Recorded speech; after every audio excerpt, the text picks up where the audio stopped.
Hi, and thanks so much for joining me. Today we are talking about this Chanel powder. If you'd like to see that, please keep watching.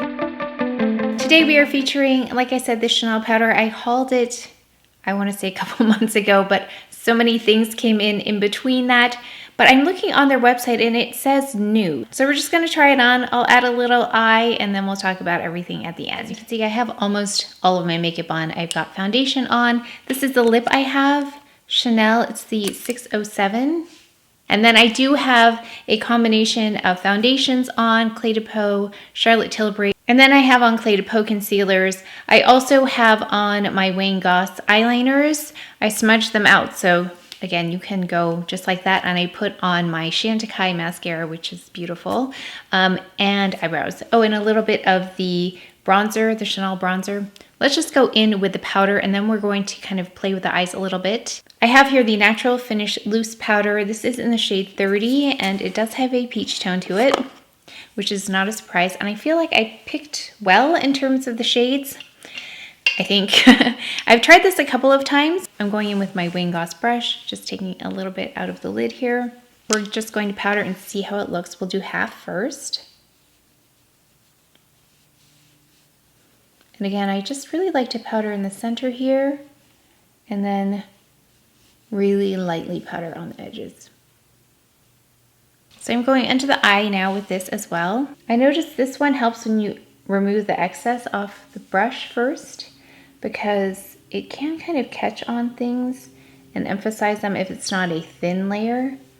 It's a bit of color correcting just because of that peach tone. So here's half.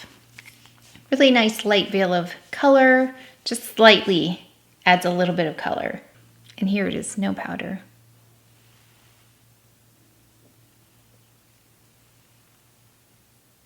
I know some of you have been waiting for this. I don't know why it's taken so long to get to this. I think I just had so many other things coming in. Okay, so I don't have blush on either yet.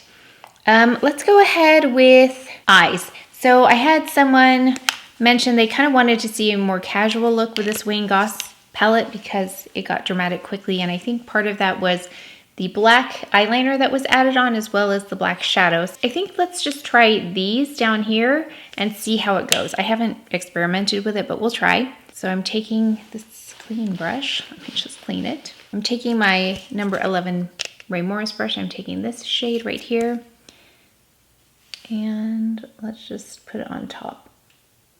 So it's a really nice minky color on me. So I'm just going over my eyelid here. What a beautiful shimmer this has. I haven't tried it by itself, so we'll get a chance to take a look at that. So I really wish I had a smaller eyeshadow brush.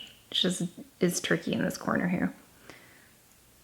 Okay, so let's go ahead. I'm just going to take 6.5 Ray Morris, just smooth it out a bit.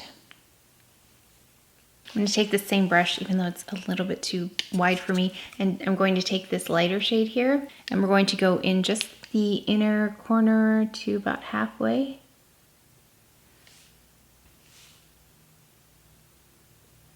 Number 9.1.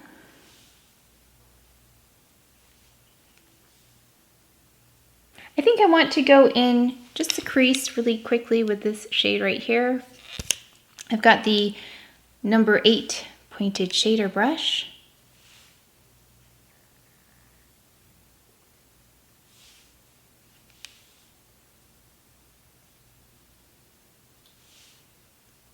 I'm going to take Rich Hazel here and just add it to the top, kind of the outer half.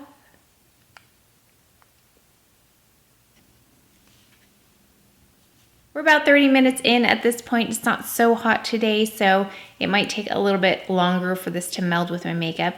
But it says it's an ultra soft, loose powder that provides sheer, lightweight coverage.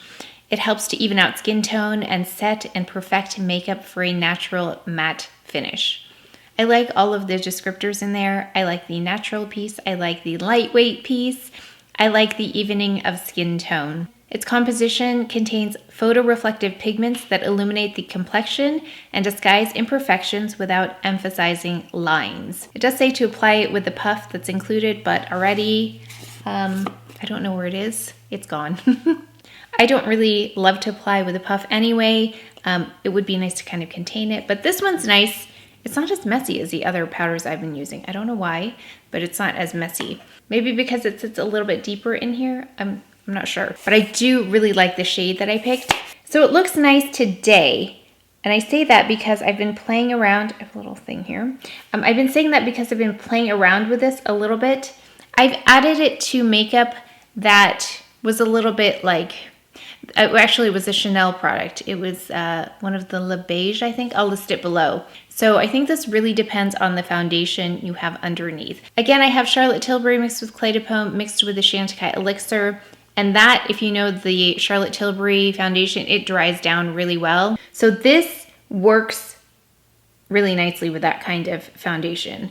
I'm not getting a texture issue like I was with a more wet type of foundation or something that doesn't dry down.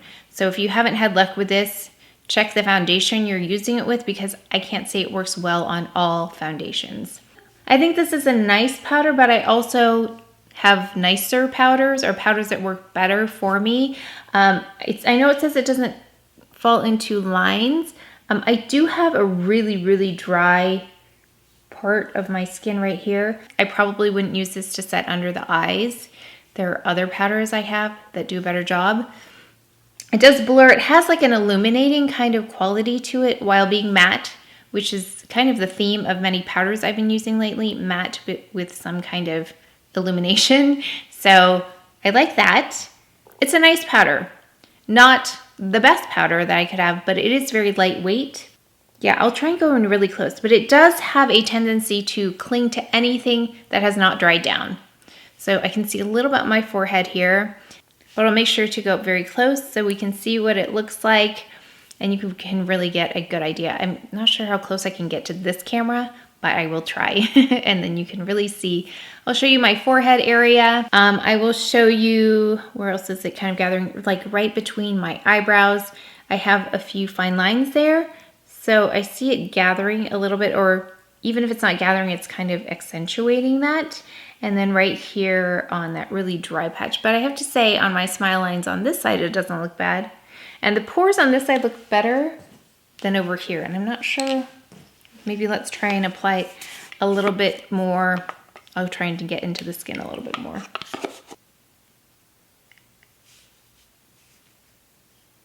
I mean, it does fairly well on the pores. It doesn't emphasize them in any way. I mean, I think they look good. But yeah, to me, it's a really nice basic powder.